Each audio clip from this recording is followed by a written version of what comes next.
James Helder, iFall TV, MTK Global. We've got the WBC Diamond Champion, Callum Smith. We're in Nuremberg ahead of his World Boxing Super Series semi-final. Firstly, how are you, Callum? How is everything?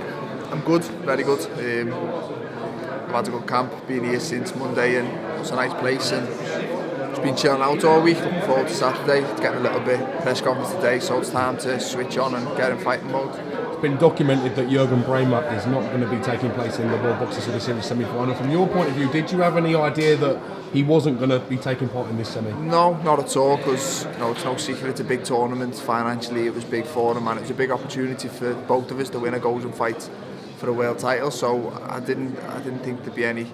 I think even with a slight injury, I thought you get fighters still fighting for the opportunity, so to speak. But it is what it is. I was disappointed because, as I say, I've spent 10 weeks sparring southpaws and getting tacticals drilled into me, and for that to change, it's a little bit disappointing. And he's a good fighter, and he'd been a good name for me to beat, and I was looking forward to beating someone, a former two-time world champion. So it's disappointing, but it is what it is. As I said before, it happens in any sport at any level, especially boxing, and you've got to be prepared. And it could have been worse. It could have pulled out and the fight doesn't happen, and I've wasted a 10-week camp. But I still fight. I'm still in the semi-final, and I'm still here to book my place in the final. So that doesn't change regardless of the opposition. I'm here to do a job, and I'm still going to do it.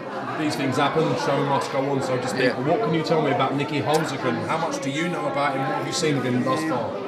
Not a lot. Joe's watched a lot of them. The main objective this week is to switch off from boxing and just chill out, and from now onwards I'll switch back on, and me and Joe will watch them together. Joe's been watching them all week, so he'll show me certain parts he feels I need to watch and stuff. But he's a good fighter, and a lot of people from the K1 side are saying he's dangerous, he's heavy-handed. So I've got to just stay switched on, be professional, and treat it like any other fight, and just get the win. And I believe I'll perform the way I know I can. I can beat anyone, and I believe I'll show that Saturday. He's had 13 amateur professional fights in the boxing ring, over 100 odd K1 sort of fights. He is a live opponent. But do you feel with your high amateur pedigree, the calibre that you've boxed at as a professional, that you should have too much skill set for Nieky Holzken? Yeah, I should do, without a doubt. Like I said, I'm seed number 2. I'm a genuine threat to win the tournament, so if that's the case and I'm as good as I believe I am, then I should be a little bit too much Saturday night. But you can't get complacent, I can't switch off. I've got to treat it as if I'm fighting Jurgen Braehmer, and I said I trained hard, had a very good camp because I knew I was in for a tough night, and I've still got to have that same mindset and just get the job done the weekend, and then pick me place in the final, which is was the objective at the start of the tournament. I want to become a world champion, and I win this fight and I fight for the world title. If you are successful, you will face the number 1 seed in the tournament, George Groves, for his WBA super title, as well as the WBC diamond belt on the night. How convinced are you from the start of this tournament that it would have been yourself and Groves in the final? Yeah, I said at the start I believed it would be me and Groves. I picked him to beat Eubank. I think the only one who was a threat was Eubank, and I think I picked Groves to beat him. I think I've got a spot on my prediction. I think he win a lot of the early round. I just believe he's the better boxer at distance, and I think that showed. A good boxer beats a good fighter, provided he didn't gas a little too early, which he never. He struggled in the last few rounds, but I think that was always going to happen. I thought he boxed well. He's a good fighter. I've never said he's not. He's world champion for a reason. I said at the start of the tournament he had what the other 7 fighters wanted, and that's the world title. So to me that was the perfect final. I'd like to beat George and take his belt rather than someone else beat him and then me beat them. So it's exciting. It's a massive incentive to come through the weekend, and I'm fully focused on the job. The Groves and Smith thing has happened before with your brother Paul Smith fighting George Groves. Does that add more incentive for you to sort of try and even the score? Yeah, and obviously it'd be nice to get a bit of revenge, but regardless of any of that, he's got a world title, and the minute I sign professional, my aim is to become a world champion. If I didn't believe I was good enough to do it, I probably wouldn't have turned pro. I'm the youngest of 4 brothers, and I've seen how tough the pro sport is. I wasn't brand new coming into it. I've been around it, and there's easier ways to make a living, and if I didn't believe I could get the very top, then I probably wouldn't have done it. So first and foremost, George has got a world title, and that's that.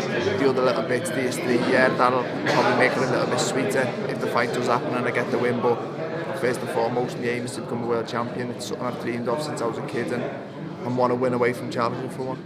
A lot of people emphasise Eubank's defeat rather than George Groves' victory. Yeah, did you, watching that fight, did you see chinks in George Groves' armour, stuff that you feel as a fighter you can exploit should you get to the final?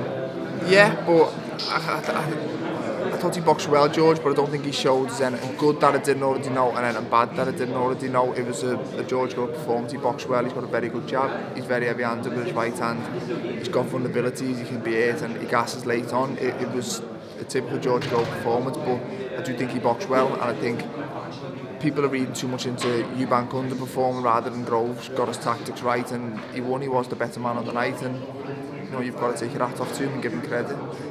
Did you expect Chris Eubank Jr to fail on such a big stage with so many people watching, or did you think he would realise and achieve some of the stuff that his dad said he would do? It's weird because when him and his dad are talking for so long about how good he is and how much of a beast he is, you sort of get sucked into it and starting, well, he must be as good as talk, but you know, I've seen him spar and he's very good up close from standing in front of him. He's good, he throws a lot of punches, he's fit, and that's that. But at boxing distance, I always said he wasn't the best technically, and you know, with boxing brain, and I think Groves made him look clumsy, he was missing wild and stuff, and you know, I thought Groves tired late on and let Eubank come into it. Then I thought it was the first 6, 7, 8 rounds were an easy night for Groves, and I think Groves was probably shocked at how easy it was. The only thing I was a little bit shocked at was I thought Eubank would have made him work a little earlier in the fight. I think, like I said, for the first 6 rounds Groves was having everything his own way. In the last half Eubank was making him work, and you know, nearly got him out of there. Obviously the shoulder played a big part in it, but you know, the last round was a big round for Eubank, but early on there was only one man in there.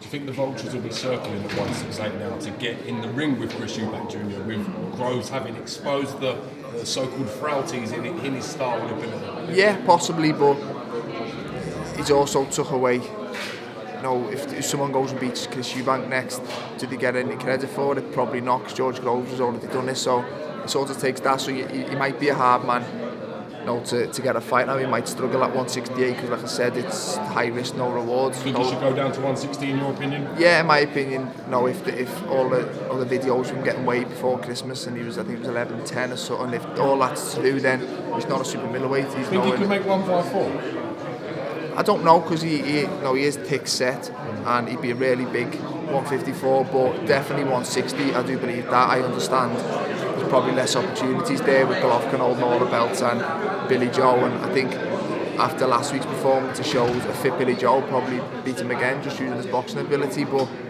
no, there was more opportunity at 168 in the tournament, and I understand why he did move up, but I do believe naturally he's a 160.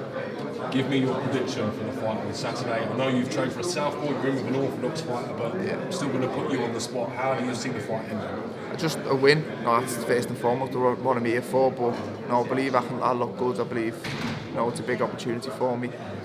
I believe I slightly underperformed last fight, so I'm here to put a good performance on and remind people that how good I am, and that I am good enough to beat George Groves in the final. We're expecting a great contest. Thank you very much for coming to speak to us on TV. Great to get you on channel. And we will see you at the weigh-in tomorrow. Thank you. See you tomorrow. Cheers, mate.